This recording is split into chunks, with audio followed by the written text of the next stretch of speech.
શું રજૂઆત કરવા આવ્યા છો? અમે તાલુકો પાલાપુર, જિલ્લો બનાસકાંઠા, રહેવાસી જૂના લક્ષ્મીબાઈપરા, ઉમિયા નગર ભાગ 2ના રહીશું. અમારે રસ્તાનો પ્રોબ્લેમ હતો એ ચીફ ઓફિસર સાહેબે, મામલતદાર સાહેબ અને કલેક્ટર સાહેબે સ્થળ મુલાકાત કરી અને રસ્તાનું આયોજન કરેલું હતું અને એમને રસ્તો ખોલવા માટે નોટિસ પણ આપેલી હતી. અને એ નોટિસ એક દિવસની નોટિસ મારેલી રસ્તો કરવો. અને પછી અમે તપાસ પૂછ્યું તો તમે કાલે આવવાના છીએ એવું અમને જવાબ મળ્યો.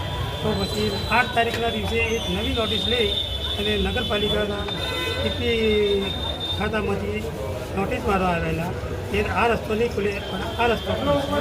અમને જે પહેલી નોટિસ હતી એ રસ્તો અનુકૂળ છે અને પેલી નોટિસનો પાછળની નોટિસ જે મારી છે એમાં અમને કોઈ તકલીફ પડે અને સોસાયટીવાળાને તકલીફ પડે કરી નાખવા એટલે અમને તકલીફ પડે છે.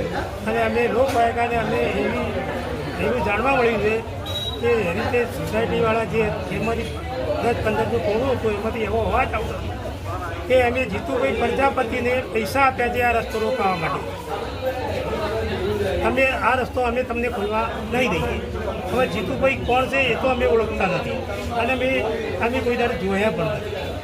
પછી આ નોટિસ મારી અને નીકળ્યા પછી અમે તપાસ કરી કે ભાઈ નગરપાલિકામાં જીતુભાઈ પ્રજાપતિ સાહેબ કોણ છે, એટલે કે ટીપી ખાતાના ચેરમેન છે.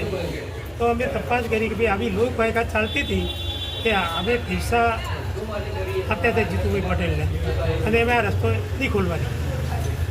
એટલે અત્યારે તમારી શું માંગ છે? અત્યારે અમારે જે પહેલી નોટિસ મારી હતી એ રસ્તો જ ખોલવાનો છે અને અમને અનુકૂળ છે. હા, અનુકૂળ છે. તમારું નામ? મારું નામ કરશનભાઈ પટેલ.